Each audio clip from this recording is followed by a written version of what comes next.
Good evening everyone, NaMo बुद्धाय। And आज जो है मैं आपसे अभिधम्मा का एक टॉपिक डिस्कस करने जाऊंगा। एक्चुअली एक टॉपिक नहीं है, मल्टीपल टर्म्स हैं, शब्द हैं। जब आप अभिधम्मा पढ़ेंगे तो उसमें आपको वो पढ़ने के लिए मिलेगा या किसी मास्टर से आपको सुनने मिलेगा अगर वो अभिधम्मा पढ़ाते हैं, और उसका डायरेक्ट जो रिलेशन है वो मेडिटेशन से है। एक्चुअली वो मेडिटेशन का ही टर्म है, शब्द है। तो मैं आज आपको वो शेयर करता हूँ। और Abhidhamma is the highest teaching जो बुद्धा ने हमको दी है। तो अगर किसी को बुद्धिज़्म की स्टडी करनी है तो सबसे पहले अभिधम्मा पढ़ना चाहिए। अभिधम्मा के बाद आप बाकी चीज़ें जब आप पढ़ेंगे, सुत्तास पढ़ेंगे, तो आप इजीली कोरिलेट कर पाएंगे। जो अभिधम्मा में बातें दी गई हैं वो कहीं ना कहीं आपको सुत्तों में मिले, अलग अलग सुत्त में मिलेगी। तो कोरिलेशन बहुत इजी हो जाएगा। जो स्टडी करते हैं उनके लिए इंटरेस्टिंग हो जाएगा थोड़ा पढ़ना। और उसके बाद आप जब, हालांकि जो भी मेडिटेशन मास्टर्स हैं, जितने भी फेमस मेडिटेशन मास्टर्स हैं, मैं पर्सनली भी जिन मास्टर्स से मिला हूँ, बर्मा के 7-8 बहुत जो सिंसियर मास्टर्स हैं, जो फॉरेस्ट मोनेस्ट्रीज़ में रहते हैं और जिन्होंने अपना 20-30 साल जो है वो मेडिटेशन को दिया हुआ है। कुछ कुछ बहुत ज़्यादा सीनियर हैं जिनकी आज एज जो है वो 80 से 90 साल है। तो वो जो बताते हैं उनके कहने के अनुसार आपको प्रैक्टिस पहले करना चाहिए। पढ़ने का आप बाद में भी शुरू कर सकते हैं। और जब आप प्रैक्टिस करते हैं तो उससे रिलेटेड आप अभिधम्मा में, सुत्त में आप पढ़ सकते हैं, देख सकते हैं फॉर कोरिलेशन, कि आपको जो सेल्फ एक्सपीरियंसेस हो रहे हैं, अच्छा ये यहाँ पे मेंशन है, ये ऐसे मेंशन है, इसको ये कहते हैं।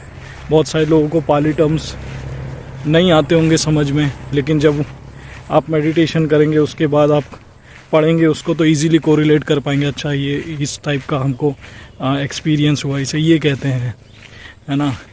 तो वो बहुत इजी हो जाएगा, आपको ध्यान रखना भी इजी हो जाएगा, क्योंकि आपको पर्सनल एक्सपीरियंस हो जाता है। तो जब पर्सनल एक्सपीरियंस हो जाता है तो वो धम्मा आपके अंदर अराइज होता है, डेवलप होता है। तो आपको अलग से कुछ याद रखने की ज़रूरत नहीं है, वो इजीली आपके मेमोरी में रहता है, बिकॉज़ आपने एक्सपीरियंस कर लिया है। तो सबसे पहले जो है वो मेडिटेशन प्रैक्टिस स्टार्ट करना चाहिए। और जब आप मेडिटेशन में थोड़े सिंसियर हो जाएं और आपको अपने थॉट प्रोसेस में चेंजेस देखने के लिए मिले, अपने भीतर चेंजेस देखने के लिए मिले, आपके बिहेवियर में, आपके डिसिप्लिन में, आपके प्रैक्टिस में, और आपकी माइंडफुलनेस डेवलप हो गई हो, आप जो है और ज़्यादा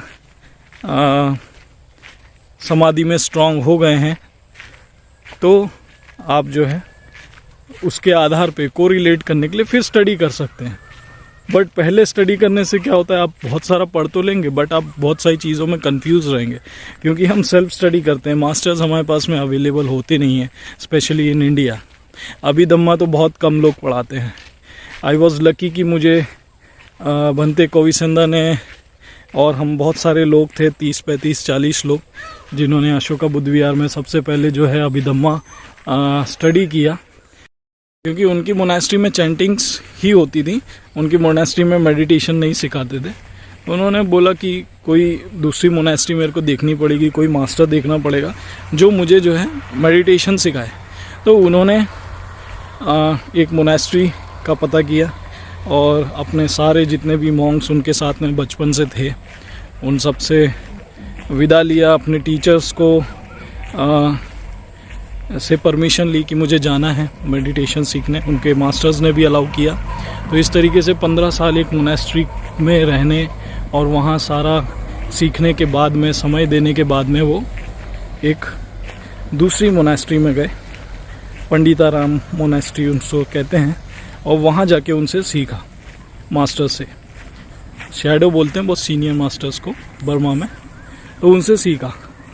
तो जब उन्होंने मेडिटेशन सीखा तो उनको एक्सपीरियंसेस होने लगे और बहुत जल्दी होने लगे। वो कुछ ही समय में, ऐसा बोलते हैं और मैंने पर्सनली भी एक्सपीरियंस किया है कि वो हायर स्टेट ऑफ माइंड में है, तो वो अरंत हो गए। और उन्होंने अपने धम्मा डिस्कोर्स में बताया कि एक अभिधम्मा में भी आता है रिग्रेट। कोई रिग्रेट नहीं होना चाहिए आपको लाइफ में कोई भी चीज़ का, इसको भी लेट गो करना पड़ता है। तो वो बोलते थे मुझे कोई रिग्रेट नहीं था लाइफ में, क्योंकि मेरी लाइफ बहुत अच्छी थी। बचपन से मुझे अच्छे मास्टर्स मिल गए, मेरे फैमिली वाले बड़े सपोर्टिव थे, तो मुझे मॉन्क बनने मिल गया। मेरे बड़े ब्रदर और सिस्टर्स थे जो मेरा ध्यान रखते थे जब भी कोई चीज़ की ज़रूरत पड़ती थी। तो मेरा अपने भाई बहनों से भी कोई मनमुटाव नहीं था किसी भी प्रकार का, कि किसी प्रकार का टेंशन हो वहाँ पे भी। तो मुझे हर तरीके से सपोर्टिव एनवायरनमेंट मिला। मेरे बड़े ब्रदर ने जो है मुझे यंगून यूनिवर्सिटी से बुद्धिस्ट स्टडीज़ करने के लिए पूरा फीस भरा। तो हर समय में उनके पास में एक सपोर्ट सिस्टम रहा। तो वो कहते हैं कि मेरे लाइफ में कोई रिग्रेट नहीं रहा कि मुझे ये नहीं मिला, या ये मैं ये नहीं कर पाया, या परिवार वालों ने इस तरीके से साथ नहीं दिया, या मास्टर्स अच्छे नहीं मिले, दोस्त अच्छे नहीं मिले। तो इस तरीके का कुछ भी उनके साथ में रिग्रेट नहीं था लाइफ में। तो वो कहते हैं कि उनकी प्रैक्टिस बहुत जल्दी डेवलप हुई क्योंकि अच्छे मास्टर्स मिल गए। पंडिताराम मोनेस्ट्री के जो मास्टर थे वो भी हाई स्टेट ऑफ माइंड में थे। तो उन्होंने जैसा जैसा सिखाया इन्होंने प्रैक्टिस किया और वो भी अरंत हो गए। तो अरंत होने के बाद में उन्होंने फिर 3 साल जो है 2 साल इंग्लिश स्टडीज़ किया, क्योंकि वो उनका सोचना था कि अगर मेरे को ये व्यापक स्तर में लोगों को सिखाना है, समझाना है, तो मुझे इंग्लिश सीखना पड़ेगा। बिकॉज मैक्सिमम कंट्रीज़ में इंग्लिश बोली जाती है, तो मैं कम्युनिकेट कर पाऊँगा और लोगों को सिखा पाऊँगा। तो उन्होंने इंग्लिश सीखा 2 साल, और फिर उसके बाद उन्होंने धम्म प्रचार चालू किया, स्पेशली मेडिटेशन प्रैक्टिस सिखाना शुरू किया। तो वो जहाँ पे भी जाते हैं तो उनके पहले दूसरे लेक्चर्स में यही होता है। पहले लेक्चर्स में वो मॉन्क को कहते हैं कि भाई आपने अपना सारा जीवन दिया है बुद्धा की टीचिंग को समझने और प्रैक्टिस करने में, बट अगर अभी तक आपके सेल्फ एक्सपीरियंसेस नहीं हुए तो आपको ये देखना पड़ेगा कि कहाँ पे आप में कमी है और कैसे उसको दूर करना है। अगर सिंसियरिटी की कमी है तो आपको ज़्यादा से ज़्यादा शिविरों में जाके मेडिटेशन करना चाहिए, फॉरेस्ट मोनेस्ट्री में जाना चाहिए, सेक्लूजन में जाना चाहिए। जब तक आप क्राउड में हैं, लोगों के बीच में हैं, तो आपके माइंड में तरह तरह के विचार, थॉट प्रोसेस आते रहेंगे। जितने ज़्यादा लोगों से आप मिलेंगे, डिस्कशंस करेंगे, उतना ज़्यादा आपके माइंड में थिंकिंग्स डेवलप होती जाएंगी। और जब तक थिंकिंग, थॉट प्रोसेस आपके मन में चल रहा है, यानी कि आपका माइंड जो है वो मंकी माइंड रहेगा और एक विषय पे नहीं टिकेगा, अनेकों विषय जो हैं उसमें आते रहेंगे। तो उससे होगा ये कि आप जो है स्टिलनेस ऑफ द माइंड जो बोलते हैं ना, समाधि, उसको डेवलप नहीं कर पाएंगे, क्योंकि आपका मन ऑलरेडी इधर उधर भाग रहा है, विचलित है, कभी इस समस्या में, कभी उस समस्या में, कभी किसी ने कुछ कह दिया तो उसको लेके आप हर्ट हो गए तो उसमें बैठे हुए हैं, तो घंटों उसी की रीथिंकिंग में आपका समय जा रहा है। तो इस तरीके से आप जो है मैक्सिमम टाइम जो है अपना गवा देंगे और माइंडफुल नहीं हो पाएंगे। तो सेक्लूजन में जाना बहुत ज़रूरी है। स्पेशली उन्होंने मॉन्क से कहा जो ज़्यादा समय दे रहे हैं अपने जीवन का बुद्धा की टीचिंग को समझने और प्रैक्टिस करने में, तो आपको सेक्लूजन में रहना चाहिए, आपको शिविर अटेंड करने चाहिए, अच्छे मास्टर्स के साथ रहना चाहिए ताकि आपकी ग्रोथ जल्दी हो। Because they will teach you systematically how to go to the higher state of the mind. So इस तरीके से वो समझाते हैं। और सेकंड जो उनका डिस्कोर्स होता है उनमें वो बताते हैं कि आपको, तो सेकंड लेक्चर में वो अपने ये बताते हैं कि आपको जो है ज़्यादा से ज़्यादा ध्यान साधना पे फोकस करना चाहिए rather than studying. Because practice करने से ही आपके अंदर जो है धम्म डेवलप होगा, और धम्म डेवलप होगा तो आप जो है चीज़ों को बेहतर वे में सेल्फ एक्सपीरियंस से समझ पाएंगे। और जब आप सेल्फ एक्सपीरियंस से समझने लगेंगे, आपका माइंडफुलनेस स्ट्रॉन्ग होगा, आपका समाधि स्ट्रॉन्ग होगा, तो आप हायर स्टेट ऑफ माइंड में भी जा सकते हैं with regular practice and sincerity. तो ये दो चीज़ वो अपने लेक्चर्स में वेनरेबल जटीला कहते हैं। अब मैंने आपको ये जो चीज़ें वेनरेबल जटीला के अनुभव से, उनकी बातों से आपको समझाया है, वो इसलिए क्योंकि हम लोग धम्म को जो है लिटरेचर्स में ढूंढ रहे हैं।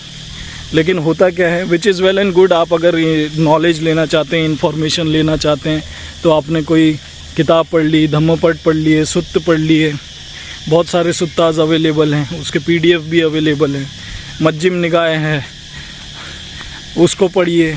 तो आप पढ़ते तो हैं, नॉलेज तो आपका बढ़ रहा है, इन्फॉर्मेशन तो आपको मिल रही है, बट स्टिल आपको ये नहीं मालूम है कि how to break through to become enlightened और बिकम अरिया। उसके लिए आपको अच्छे मास्टर्स चाहिए ही चाहिए, because somehow we stuck somewhere. और जब हम स्टक हो जाते हैं तो हमको गुरु की ज़रूरत पड़ती है। विदाउट अच्छे टीचर के it's difficult to reach the higher state of the mind. Only Buddha can go alone.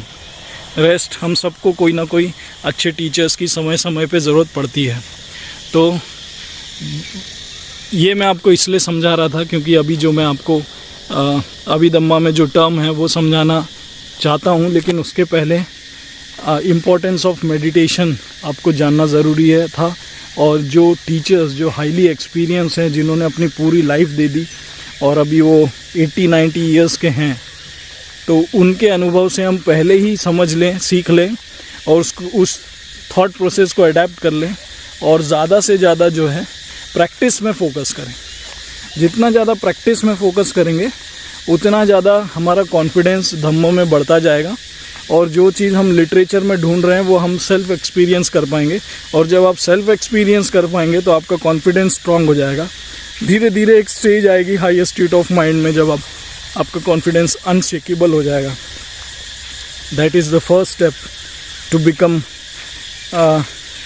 Enlightened. First step that is sotapanna. तो फिर आपका जो थॉट प्रोसेस है, जो कॉन्फिडेंस है, वो अनशेकेबल हो जाएगा। अब आपको फिर कोई डाइवर्ट नहीं कर पाएगा कहीं किसी और आइडियोलॉजी में या थॉट प्रोसेस में या प्रैक्टिसेस में। सो जो मैं अभी आपको बताना चाह रहा हूँ वो है अभिधम्मा की terms, which is very important for meditation and it is very direct. तो अभिधम्मा में हमने जो सीखा है अपने टीचर्स से, और मास्टर बूचान ने भी हमको ये सिखाया अभिधम्मा टीचिंग्स में इन फुक्सन फॉरेस्ट मोनास्ट्री वियतनाम। वितक विचारा पीति सुखा एकागता उपेक्षा एंड देन आफ्टर उपेक्षा देयर इज एनलाइटेनमेंट। तो ये वितक विचारा पीति सुखा एकागता ये क्या है, तो थोड़ा सा मैं आपको एक्सप्लेन करना चाहूँगा। वितक मीन्स आपका फर्स्ट कांटेक्ट अपने ब्रेथ से, यानी कि पहली बार आपने कभी मेडिटेशन शिविर अटेंड किया और आपको पता लगा कि अरे ब्रेथ में फोकस करना भी कोई एक टेक्निक है to become peaceful, to become mindful. तो हम तो जीवन जब से हमारा स्टार्ट हुआ है तब से हम सांस ले रहे हैं, लेकिन हमको कभी पता ही नहीं था कि सांस को पे भी फोकस करके कोई ध्यान किया जा सकता है। तो जो आपका फर्स्ट कांटेक्ट होता है आपके ब्रेथ से, दैट इज़ वितक। इसको और एग्जांपल से समझें तो जैसे एक बैल होती है जिसको हम एक छोटे हथौड़े से ऐसे बजाते हैं, तो उस हथौड़े का फर्स्ट कांटेक्ट उस बैल के साथ में, उसको वितक बोलते हैं, फर्स्ट कांटेक्ट। तो फर्स्ट कांटेक्ट आपका ब्रेथ के साथ जो हो रहा है उसको वितक बोलते हैं। फिर विचारा आता है, विचारा। विचारा means again and again your contact with your breath, यानी कि बार बार आप फोकस करते हैं अपने ब्रेथ में, breathing in breathing out. First bar breathing in breathing out किया पहली बार, उसको वितक बोला, और breathing in breathing out again and again किया, यानी कि आपकी ब्रेथ के साथ आपका कांटेक्ट बार बार हुआ, उसको हमने विचारा बोला। तो वितक विचारा पीति। पीति जो है, जब आप रेगुलर प्रैक्टिस करेंगे breathing in breathing out, rising and falling of the abdomen again and again again and again, तो एक समय आएगा जब एक स्ट्रॉन्ग एब्जॉर्प्शन होगा। एक स्ट्रॉन्ग एब्जॉर्प्शन होगा, और एक स्ट्रॉन्ग एब्जॉर्प्शन में क्या होता है, एब्जॉर्प्शन बोले तो एक स्थिति आएगी, एक सिचुएशन आएगी वाइल मेडिटेशन कि बहुत आपकी जो बॉडी है वो इरेक्ट रहेगी, और आपके बॉडी में एक स्ट्रॉन्ग फोर्स डेवलप होगा थ्रू आउट द बॉडी। एक स्ट्रॉन्ग फोर्स इनसाइड डेवलप होगा throughout the body, top to bottom. And उस समय में आपका breathing in and breathing out जो है वो कुछ समय के लिए रुक जाएगा, वैनिश हो जाएगा। मतलब आप उस पर ध्यान केंद्रित नहीं कर पाएंगे। वो इतना स्ट्रॉन्ग एब्जॉर्प्शन होता है, ऑटोमेटिकली होगा वो स्ट्रॉन्ग एब्जॉर्प्शन। और वो स्ट्रॉन्ग एब्जॉर्प्शन के साथ में आप में पीती डेवलप होगी। पीती डेवलप होगी। पीती मतलब एक सुख, एक हैप्पीनेस की अवस्था। बहुत जॉयफुल महसूस होगा, बहुत हैप्पी फील होगा थ्रू आउट द बॉडी। और ये बहुत स्ट्रॉन्ग फीलिंग होती है थ्रू आउट द बॉडी, और ये एक स्ट्रॉन्ग एब्जॉर्प्शन के साथ में आती है। पहले आपको स्ट्रॉन्ग एब्जॉर्प्शन होगा, उसके बाद में पीती डेवलप होगी। सिमिलरली अगेन जब आप प्रैक्टिस करते रहेंगे तो फिर से स्ट्रॉन्ग एब्जॉर्प्शन होगा, और आपको सुक्खा की अवस्था डेवलप होगी। तो सुक्खा की अवस्था में क्या होगा,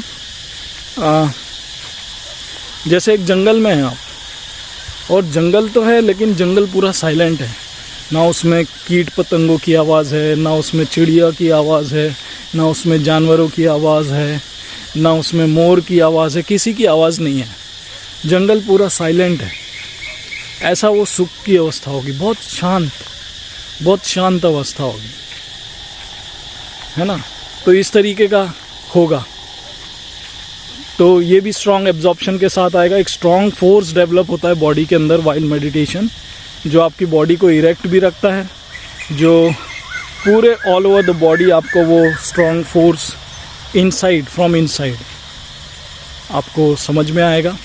उस समय आपका ब्रेथ पे फोकस नहीं रहेगा, पूरा वो फोर्स पे आपका ध्यान रहेगा, ब्रेथ पे फोकस ख़त्म हो जाएगा उस समय के लिए। फिर सुक्खा की अवस्था के बाद में एकाग्रता की अवस्था आएगी। ये स्ट्रॉन्ग कंसंट्रेशन की अवस्था है, इसको भी समाधि ही बोलते हैं। और ये स्ट्रॉन्ग कंसंट्रेशन की अवस्था में आपकी बॉडी ऑटोमेटिकली इरेक्ट रहेगी, स्ट्रॉन्ग एब्जॉर्प्शन सेम अगेन रहेगा, और आप इजीली जो है लॉन्ग आवर्स के लिए फुल्ली फोकस्ड हो जाएंगे। इजीली आप मेडिटेट कर पाएंगे। तो ये एकाग्रता की अवस्था आती है इस तरीके से। और उसके बाद में उपेक्षा की अवस्था आती है। उपेक्षा मतलब इक्वानिमिटी बोलते हैं इंग्लिश में। और उपेक्षा की अवस्था में क्या होता है कि अगेन स्ट्रॉन्ग एब्जॉर्प्शन, और आपका माइंड जो है काम एंड पीसफुल हो जाएगा, बहुत पीसफुल हो जाएगा, बहुत काम हो जाएगा। आपके मन में जितने भी feelings, perception, mental formation, consciousness, यानी कि आपके भीतर में जो भी थॉट्स डेवलप हो रहे थे, आपके भीतर में जो भी एंगर, हेट्रेड, ऐसी फीलिंग्स डेवलप हो रही थी, आपके अंदर किसी प्रकार का कन्फ्यूजन, इरिटेशन, रेस्टलेसनेस, एंजाइटी जो भी डेवलप हो रहा था, वो सब स्टॉप हो जाएगा, पूरा स्टॉप हो जाएगा। वो आप नोटिस कर पाएंगे। थिंकिंग स्टॉप हो जाएगी, थिंकिंग ब्रेक हो जाती है, रुक जाती है कुछ समय के लिए, और आपका माइंड जो है टोटली काम और पीसफुल हो जाता है। क्यों होता है काम और पीसफुल? क्योंकि आपके अंदर का थॉट प्रोसेस बंद हो गया है।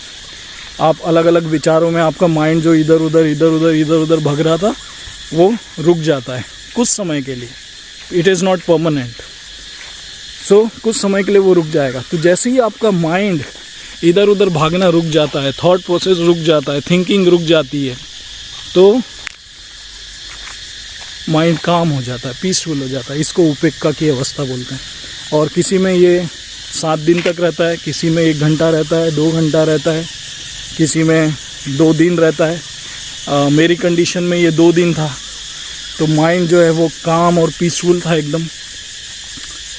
तो और थॉट प्रोसेस नहीं था।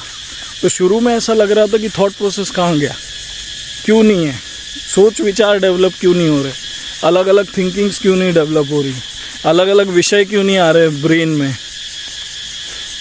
ऐसा लगता है। तो आपको लगता है ये कुछ यूनिक ही हुआ है, कुछ अलग ही हुआ है, और इसको आप एक्सप्लेन नहीं कर पाते जब आपको इस तरीके की फीलिंग होती है। जब आप वितक विचारा प्रैक्टिस करते हुए first contact, then again and again contact with your breath, then you get piti, sukha, ekaggata, तो इसको कई बार प्रॉपरली आप वर्ड्स में एक्सप्लेन नहीं कर सकते। तो जो हम पीति के लिए जॉयफुल एक्सपीरियंस या प्लेजर फीलिंग बोलते हैं, सुखा के लिए हम लोग सुखा के लिए जो है एक स्टेबल फीलिंग बोलते हैं, और एकाग्रता समाधि बोलते हैं, और उपेक्षा जो इक्वानिमिटी बोलते हैं। तो ये शब्द जो हैं वो बहुत फीके हैं उस एक्सपीरियंस के कंपैरिजन में, बट हमारे पास यही शब्द हैं उसको एक्सप्लेन करने के लिए। It is beyond that. हाँ, बट ये है उपेक्षा में आपकी जो है थॉट प्रोसेस ख़त्म हो जाएगा कुछ समय के लिए, तो आप आराम से काम और पीसफुल माइंड से मेडिटेट करेंगे, और पर्सन टू पर्सन इसका ड्यूरेशन जो है अलग अलग होता है। तो इस तरीके से जो है उपेक्षा की अवस्था होती है, और ये बार बार आपके भीतर इस तरीके की अवस्थाएं आ सकती हैं। ये भी पर्सन टू पर्सन वेरी करता है। फिर उसके बाद में जो है आप जो है उपेक्षा के बाद में, अब ये डिपेंड करेगा ऑन द टाइम ड्यूरेशन और कितना आप अच्छे से प्रैक्टिस करते हैं। तो उपेक्षा के बाद में आपको highest state of mind, that is sotapanna, sakadagami, anagami और अरहंत, ये भी आप हो सकते हैं। तो ये डिपेंड करेगा कि कितना आप प्रैक्टिस कर रहे हैं, कितना सिंसियरली कर रहे हैं। इन सब चीज़ों में उसका जो अपग्रेडेशन है हाईएस्ट स्टेट ऑफ माइंड के लिए, वो डिपेंड करेगा। तो ये सारी टर्म्स जो हैं आपको अभिधम्मा में मिलेगी। अभिधम्मा में ये सारी टर्म्स हैं, और बट इसको बहुत कम लोग समझाते हैं। आई वॉज़ लकी कि मुझे ऐसे मास्टर्स मिले जिन्होंने इसको समझाया। ऑल्सो आई गॉट एन अरिया टीचर जो स्पेशली मेडिटेशन के ऊपर लेक्चर्स देते हैं, समझाते हैं, तो उनसे भी मुझे जानने के लिए मिला, और उन्हीं के थ्रू मैं प्रैक्टिस कर रहा हूँ। अभी जो मेरे प्रेजेंट टीचर है उनका नाम जो वू है, and he is sotapanna, and he is still practicing and also teaching. So ये जो चीज़ें हैं ये आपको मैं बताना चाह रहा था। Vitakka means first contact with your breath, and vicara means contact with your breath again and again while you meditate. Then there is piti, which is a joyful and pleasurable feeling that arises with a strong absorption. Strong absorption होगा, उस समय आपका breath पे focus नहीं होगा, उस समय आपका जो focus होगा वो आपका ये जो absorption होगा, ये जो strong force होगा, ये जो strong feeling आपके भीतर develop होगी throughout the body, उस पर आपका टोटल फोकस रहेगा। और उसके साथ में पीति की अवस्था, पीति जो है डेवलप होती है। फिर उसके बाद में आता है सुखा, which is a stable feeling, stable mindset feeling. It is like a silent forest, कोई नॉइज़ नहीं है, कुछ नहीं है, बहुत शांत है। You know, it is something like पानी में वेव्स नहीं है, पानी में वेव्स नहीं है, पानी स्टिल हो गया है। तो हमारे माइंड में वेव्स का मतलब है कि काफ़ी सारे थॉट्स आते हैं, many thoughts with in a second, और हमारा माइंड जो है उन सब में भागता रहता है उस थॉट प्रोसेस के पीछे। तो वो स्थिर हो जाता है कुछ समय के लिए, साइलेंट हो जाता है, या कह सकते हैं 5 एग्रीगेट जो है वो वीक हो जाते हैं। तो आपका थिंकिंग, थॉट प्रोसेस, फीलिंग्स, ये सब वीक हो जाते हैं। पीति की अवस्था में भी वीक हो जाते हैं ये सारे 5 एग्रीगेट, जिसको हम 5 उपादान खंडा बोलते हैं, है ना, जिसमें आपका रूप, वेदना, संज्ञा, संकारा भी है ना। तो ये जो है वीक हो जाते हैं। और उपेक्षा में तो थिंकिंग पूरी तरीके से स्टॉप ही हो जाती है। ये पूरा कुछ समय के लिए ये 5 एग्रीगेट स्टॉप हो जाते हैं, 5 उपादान खंडा जो है स्टॉप हो जाते हैं उपेक्षा की अवस्था में। उपेक्षा is a very strong mental state. It is still a mental state, mundane mental state, mundane consciousness आप कह सकते हैं। mental mind, mundane mind means consciousness, not this brain, mind means consciousness, चित्ता। so तो ये mundane consciousness है, आप mundane consciousness में ही रहते हो, लेकिन आप जो है आपकी थिंकिंग स्टॉप हो जाती है और आप उपेक्षा की अवस्था में रहते हो, माइंड काम एंड पीसफुल हो जाता है। तो ये चीज़ें हैं और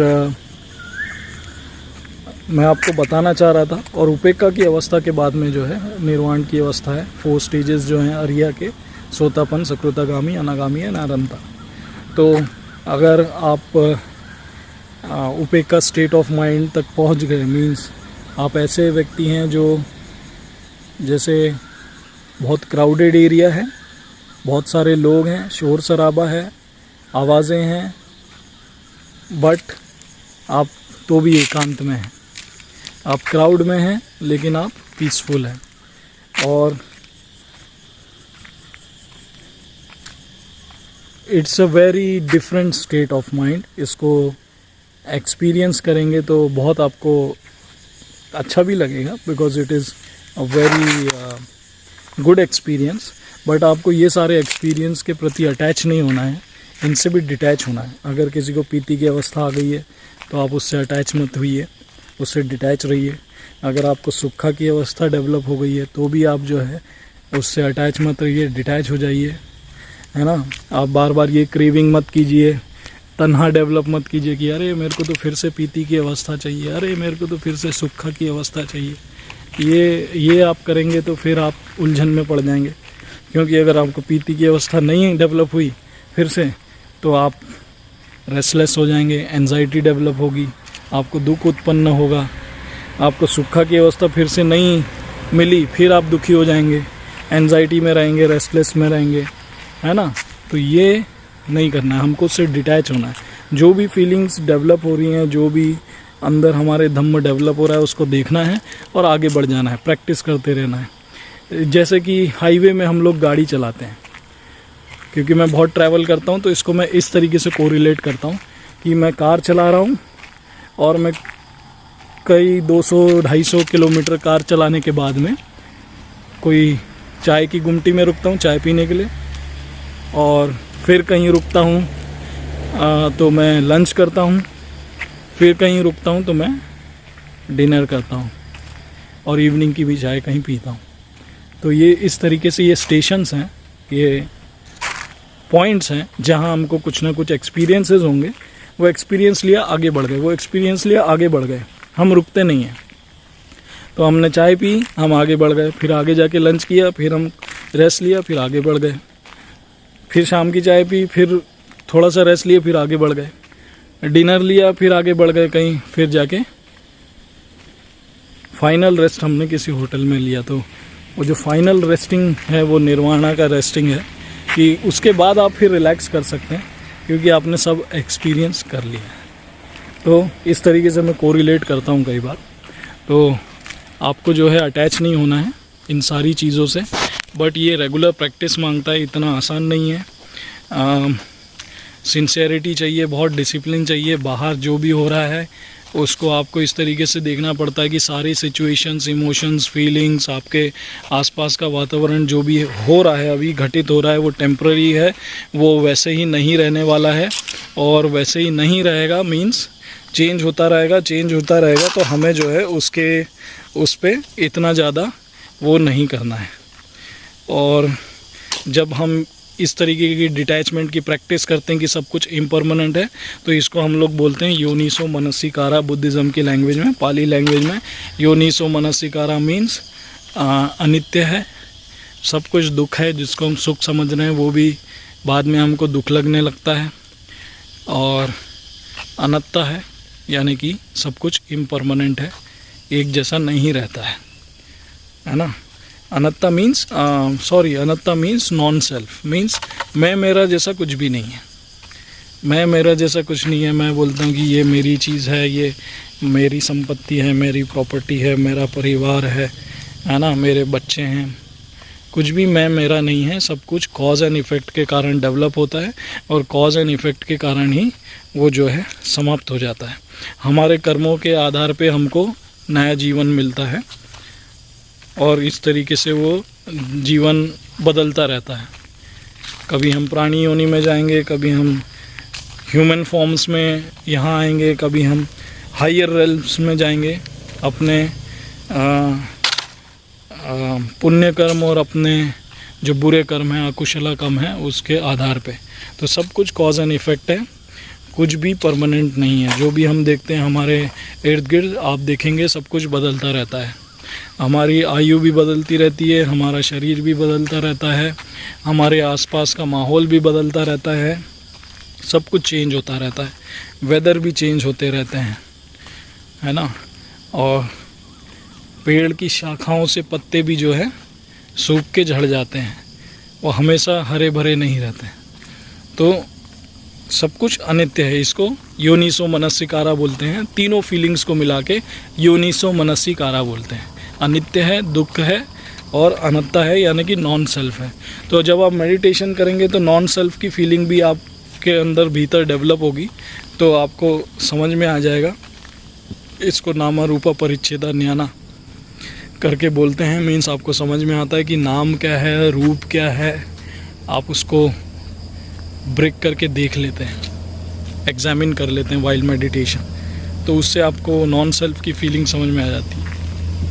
तो मैंने इसको पहले भी आपको बताया, जो मैंने जिस तरीके से एक्सपीरियंस किया, तो मैंने पिछले वीडियो में उसको बताया है। तो जब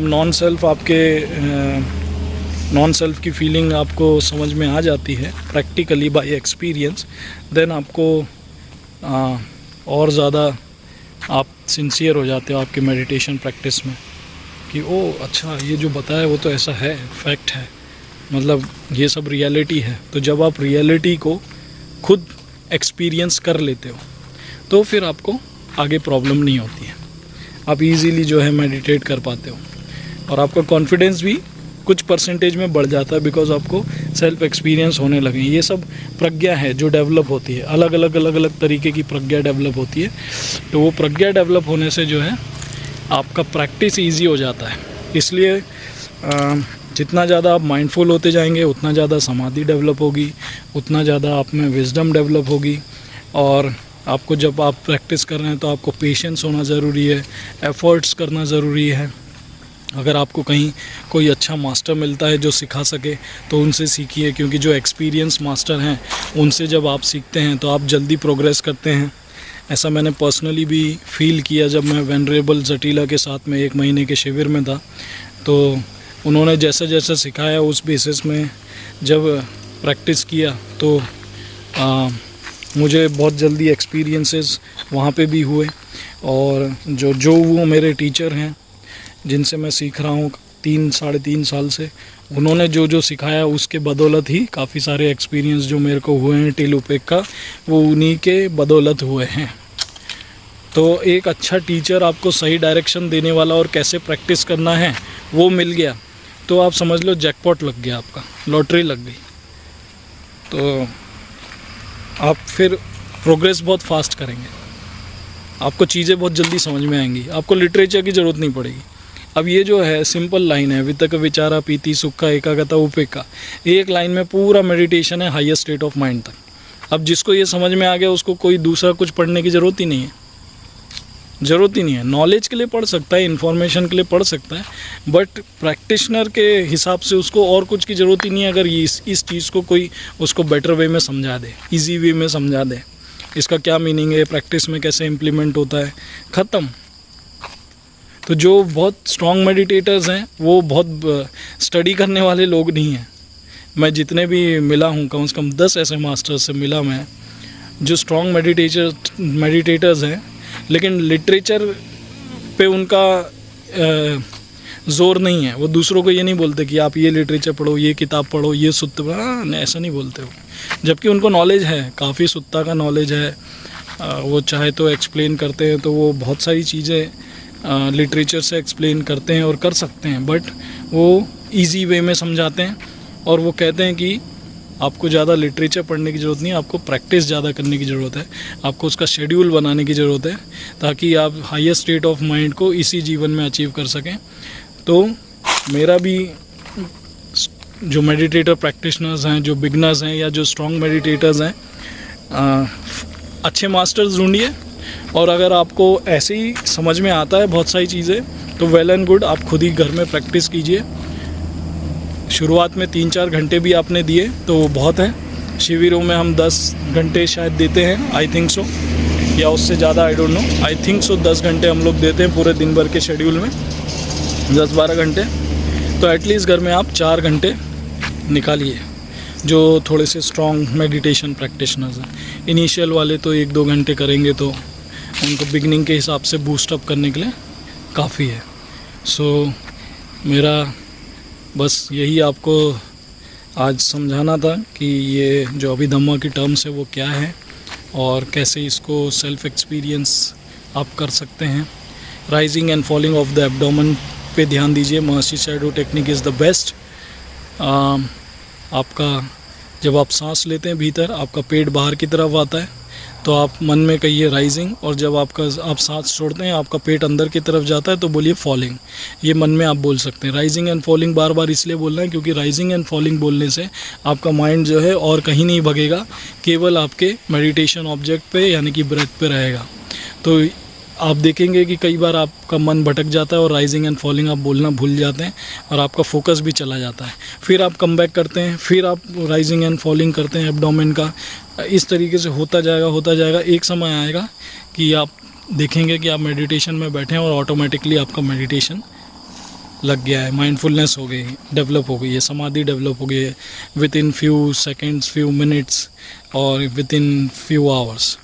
सो it depend upon person to person. तो आप लोग जो है इसको प्रैक्टिस कीजिए और होपफुली सभी को इसी जीवन में अच्छे एक्सपीरियंसेस हो जाए मेडिटेशन से, ताकि बुद्धा की टीचिंग के प्रति उनका जो फेथ है वो और स्ट्रॉन्ग हो जाए। और जब तक बुद्ध शासन है तब तक होपफुली बहुत सारे और अनंत और सारे अरियाज हमको देखने के लिए मिलेंगे। और बस मैं इतना कहना चाहूँगा और अभी अपने वीडियो को यहीं बंद करता हूँ। Now I am going back to my कुटी। नमो बुद्धाय।